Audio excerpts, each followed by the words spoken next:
Alors, j'ai démarré donc en 73 dans des locaux.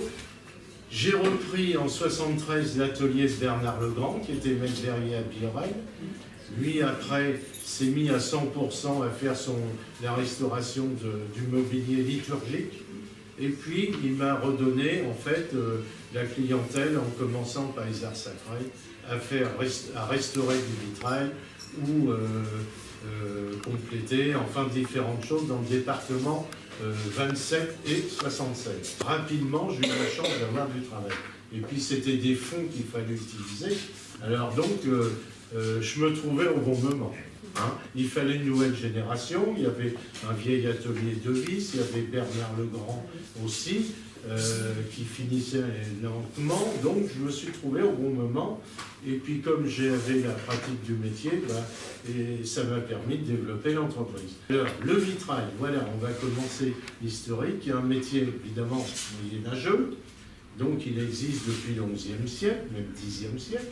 Donc, les vitraux, ce sont quand même des choses qui sont composées de plomb, d'étain et de verre, et que tous les matériaux nobles, au fil des siècles, s'usent.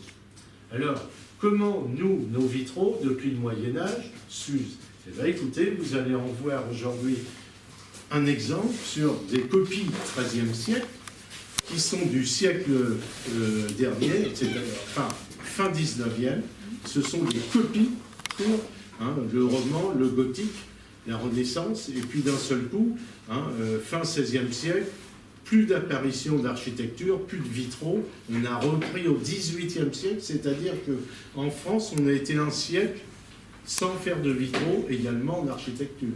On a repris au XVIIIe. Alors au XVIIIe, c'était les vitraux de misère, c'est-à-dire qu'une géométrie, et puis des frises, des bordures, représentant soit des fruits, ou des fruits souvent, ou des géométries. Vous voyez. Alors, c'est après que la grande époque du vitrail, de cette époque, 19e, à partir de 1850, il y a eu le premier comité paroissial qui s'appelait la Fabrique, et là, ils ont eu énormément d'argent.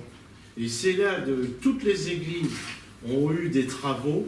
Souvent, ils ont refait des extensions qui n'étaient pas invariables en raccord de matériaux, notamment beaucoup de sacristies, forcément.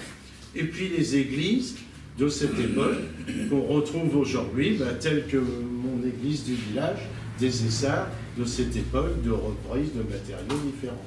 Alors, ça a été la grande époque du vitrail, la renaissance, on peut dire, du vitrail, mais peu créatif.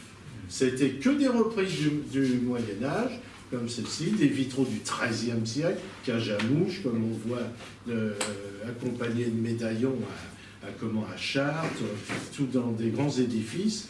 Et puis, tous ces grands personnages un peu pompeux, des fois par coloration, c'était les vitraux Renaissance, qu'on retrouve au XVe et XVIe siècle. La Seine-Maritime, pour nous, le vitrail comporte alors 1000 églises. Déjà, dans le département 76, et vous en avez à peu près 90% comportant des vitraux fin 19e. Voyez. Alors sur Rouen, vous avez évidemment du 13e, 14e, Saint-Ouen, cathédrale, la chapelle de la Vierge du 13e, etc. Et puis des vitraux Renaissance, mais autrement, ce sont beaucoup de vitraux. Bon, Rouen et la ville gothique, on a encore la chance. Saint-Romain, Saint-Patrice, Saint-Gaudard, l'arbre de Gessé, un des plus beaux d'Europe, au passage.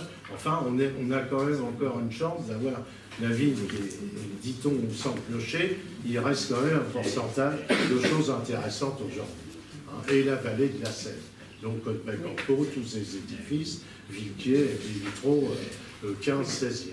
On est riche de choses. De toute façon, dans notre métier, géographiquement, vous prenez une corde et vous prenez la carte de France en deux. C'est au niveau de 3, en dessous de 3, c'est fini, ça s'arrête. Et puis alors, le sud, beaucoup de monuments plus anciens, c'est l'art roman, mais ce sont des petits monuments.